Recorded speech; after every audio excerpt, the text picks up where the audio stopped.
सौंदर्यीकरण हर तरफ से हो रहा है, चहुं ओर से सौंदर्यीकरण है। दिव्य कुंभ और भव्य कुंभ जो इन्होंने नारा दिया उसको मूर्त रूप से साकार भी किया। सबसे बड़ा माफिया राज खत्म हो गया प्रयागराज से। हमारे देश में प्रचंड बहुमत के साथ मोदी जी की सरकार बनने जा रही है। हम जब से ज्ञान में आए हमने फूल को ही खिलते अपने घर में देखा है। नमस्कार, नूतन नेशन में आपका स्वागत है और मैं हूं गरिमा। मैं हूं प्रयागराज के तिंदवावन गांव में और यहां पे जानेंगे कि किस मुद्दे पे लोग वोट देने वाले हैं, क्योंकि लोकसभा चुनाव चल रहे हैं और 4 जून को रिजल्ट आने वाला है। क्या उनकी प्रायोरिटीज़, क्या प्राथमिकता रहने वाली है, आइए लोगों से बात करते हैं। इस बार के लोकसभा चुनाव में क्या मेन मुद्दे होने वाले हैं? देखिए, इस बार के चुनाव में हम ये कहना चाहते हैं कि इस जो हमारे देश में जो सरकार चल रही है आदरणीय मोदी जी, हम लोग इतने संतुष्ट हैं कि ऐसी सरकार और 20-25 साल चलनी चाहिए जिससे देश का विकास हो।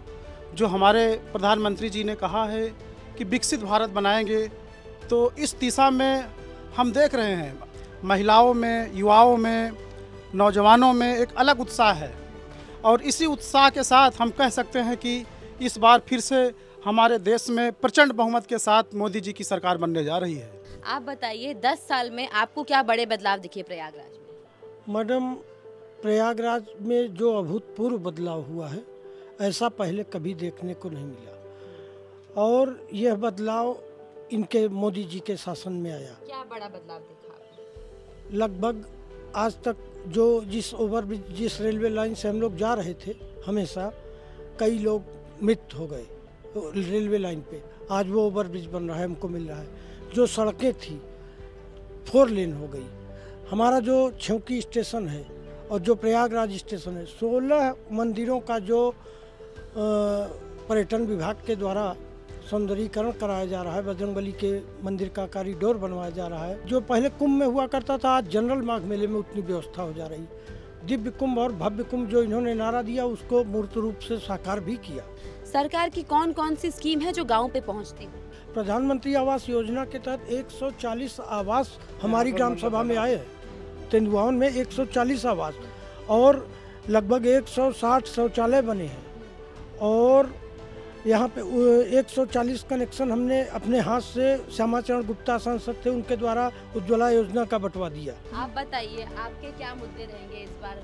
हमारा सबसे बड़ा मुद्दा था मैम, हमारे यहाँ से सबसे बड़ा माफिया राज खत्म हो गया प्रयागराज से और विकास प्रधानमंत्री जी के द्वारा चलाए गए सारे योजना का लाभ हम लोगों को मिल रहा है। जिस तरह से गुंडा राज प्रयागराज में हुआ करता था, एक तरफ से खत्म हो गया। कैसा गुंडा राज था, उसको थोड़ा एक्सप्लेन। बहुत ही था, दूसरों की जमीन को हड़प लेना, कब्जा करना। युवाओं के क्या मुद्दे हैं इस बार? प्रयागराज में क्या मुद्दे हैं? ऑल ओवर यूपी में क्या मुद्दे हैं? युवाओं का सिर्फ मैम कुछ बेसिक मुद्दे वही हैं कि उनकी अच्छी शिक्षा हो और बेहतर रोजगार मिल सके। इसके लिए हम लोगों ने जो है बीजेपी के समर्थन में हमेशा से ही युवाओं का वो रहा है और अभी भी आगे भी यही रहेगा। युवाओं को नौकरी मिले, स्वरोजगार मिले और औद्योगिक क्रांति आए हम लोगों के बीच में और बाहर न जाना पड़े। जो सबसे बड़ा चैलेंज है कि कमाई के लिए लोग यहाँ से जो पलायन करते रहे हैं वो बाहर न जाना पड़े, बस इसका प्रयास करे सरकार। बस इसे इस बार प्रधानमंत्री कह रहे हैं अब की बार 400 पार, तो क्या लग रहा है? 400 बिल्कुल हो सकता है, इसमें कोई दो राय नहीं है। 400 पार हो जाएगा। उसको लेके आप क्या कहेंगे कि पूरा विपक्ष इकट्ठे हो गया मोदी के खिलाफ है, बोल रहे कि इस बार मोदी की सरकार नहीं बनने वाली और राहुल गांधी का जो नेतृत्व चल रहा है उसको आप कैसे देखते? पूरा विपक्ष मैम सत्ता के बंटवारे के लिए लगा हुआ है, तो अगर सत्ता पूरी तरह से रहेगी तो उसका विकास दिख रहा है और दिखेगा। 10 सालों में जो हमने देखा है बहुमत की सरकार, इसके पहले बहुत सी सरकारें रही हैं जो मिली जुली सरकारों से चलती रही हैं, तो उसमें वो स्वाभाविक सी बातें हैं कि कहीं ना कहीं सत्ता की खींचतान बनी रहेगी। सौंदर्यीकरण हर तरफ से हो रहा है, चहुं ओर से सौंदर्यीकरण है और रोजगार के मुद्दे में भी सरकार कहीं से भी पीछे नहीं है। लगातार योगी गवर्नमेंट हो, सेंट्रल गवर्नमेंट की नौकरियां आ रही हैं, जिसको पाने का प्रयास लोग कर रहे हैं, जो अपनी तरफ से प्रयास कर रहे हैं वो मिल रहा है। ये गलत बात है कि बिल्कुल नहीं हो रहा है। जो वैकेंसीज निकल रही हैं, जो वैकेंसीज आ रही हैं, वो सार्वजनिक रूप से सबके सामने है और उनका स्पष्ट मतलब पारदर्शिता रूप से उनका वो हो रहा है। तो आप बताइए, आपका मेन मुद्दा क्या होने वाला है? आप अगर 10 साल में बदलाव देखोगे, आपने सबसे बड़ा बदलाव क्या देखा और प्रधानमंत्री मोदी का सबसे बढ़िया काम आपको क्या लगा पूरे देश के लिए 10 सालों में? सबसे बढ़िया काम हमें ये लगा कि जो राम मंदिर हमारा लगभग 500 साल पहले से जिसका विवाद चल रहा था, जो हमारा धार्मिक स्थल था, जिनके प्रति हमारी श्रद्धा भगवान राम हैं, का मंदिर बनवा करके मोदी जी ने तैयार कर दिया। धारा 370 समाप्त करेंगे, वह भी उन्होंने समाप्त किया। मोदी क्यों? मोदी इसलिए है कि मोदी कोई काम बेकार नहीं किया है। जो देश के विकास के समय में माने विकास कर रहे हैं, तो इसलिए हम लोग चाहते हैं कि विकास और हो। आप युवा हैं, इस बार देश के काफी सारे युवा वोट करने वाले हैं। किस बिना पे वोट करने वाले हैं इस बार लोग? क्या मुद्दा रहेगा युवाओं का? मुद्दा ये रहेगा कि देखिए 80 करोड़ लोगों को मुफ्त राशन बटा है, 13 करोड़ नल की सुविधाएं दी गई हैं। आप किसको चुनेंगे और आप किस मुद्दे पे चुनेंगे? मुद्दे पे चुनेंगे, राष्ट्र के लिए तो मोदी को चुनेंगे। हाँ, राष्ट्र के लिए मोदी चुनेंगे जी। तो ये राष्ट्र के लिए चुनने का समय है, तो क्या जी कमल फूल पे दिया जाएगा। क्या लग रहा है, आएगी 400 सीटें? हाँ, जहाँ तक उम्मीद है आसपास ही रहेंगे 400 के। हम जब से ज्ञान में आए हमने फूल को ही खिलते अपने घर में देखा है। भाजपा सरकार से कितना संतुष्ट है? हम तो बहुत संतुष्ट हैं।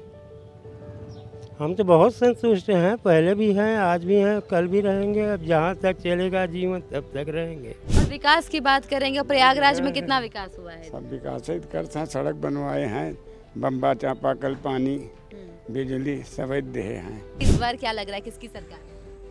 योगी और मोदी। क्यों? और मोदी अच्छा काम कर रहे हैं, देश आगे जा रहा है।